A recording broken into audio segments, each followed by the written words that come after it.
During both World War I and World War II, Britain ruled India as its largest colony. Yet India never launched a full-scale rebellion against British rule in either war. The reasons are complicated, and they reveal how politics, strategy, and timing shaped history. In World War I, India was deeply tied to the British Empire. When war broke out in 1914, many Indian leaders saw it as a chance to prove loyalty and earn political concessions. Mahatma Gandhi himself supported recruitment for the British Army, arguing that service would strengthen India's claim for self-government. Over 1.3 million Indian soldiers fought overseas, from the trenches of France to the deserts of Mesopotamia. Nationalist groups like the Ghadar Party did attempt armed uprisings in 1915, but they were poorly coordinated and quickly crushed by British intelligence.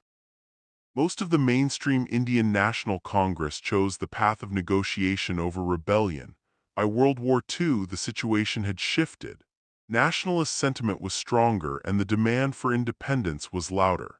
In 1942, Gandhi launched the Quit India movement, calling for Britain to leave India immediately. The British responded with mass arrests, jailing Gandhi and the entire Congress leadership. With the main leaders imprisoned, a coordinated national revolt became impossible.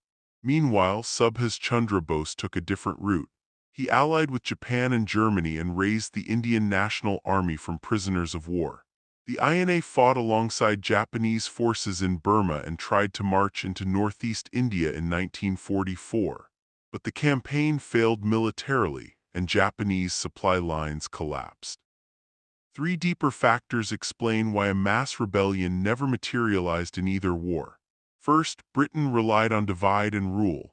The Muslim League, princely states, and many landlords feared Congress dominance more than they resented British rule, so they often sided with the Raj during crises.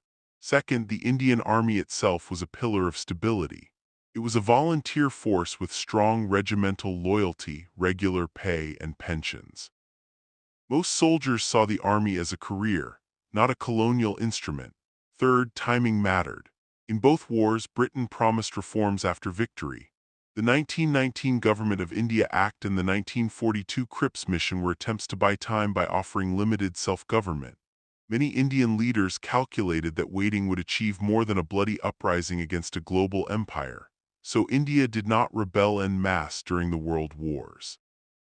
It resisted, it negotiated, and fragments of it fought with the Axis. But full rebellion never came because the political leadership was divided or jailed. The army stayed loyal, and the promise of post-war reform kept hope alive. When independence finally arrived in 1947, it was shaped as much by these wartime choices as by the wars themselves. If this video helped you, then like the video, drop a comment, and subscribe to the channel.